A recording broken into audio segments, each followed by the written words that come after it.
புதுடில்லியிலே நரேந்திர மோடியுடைய 3வது அரசு அமைவதற்கான அனைத்து ஆயத்த பணிகளும் நடந்து வருகின்றன.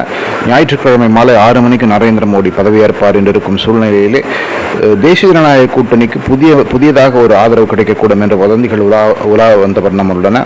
மகாராஷ்டிரத்தில் உத்தவ் தாக்கரே அணி சிவசேனா அநேகமாக நரேந்திர மோடிக்கு ஆதரவாக திரும்பக்கூடும் என்றும், இந்தியா கூட்டணியுடைய டெல்லி கூட்டத்திலே சிவசேனா தலைவர் உத்தவ் தாக்கரே கலந்து கொள்ளவில்லை என்பது குறிப்பாக பார்க்க வேண்டும் என்றும் பல அரசியல் வல்லுநர்கள் தெரிவிக்கிறார்கள்.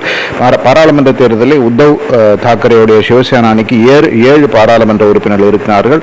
அதிலிருந்து உடைந்து சென்ற ஷிண்டே அணிக்கு 8 பாராளுமன்ற உறுப்பினர்கள். 7 பாராளுமன்ற உறுப்பினர்கள் ஆதரவு கிடைத்தால் தேசிய ஜனநாயக கூட்டணிக்கு இன்னும் ஆதரவு கூடும் என்று பலரும் சொல்லப்படுகிறது.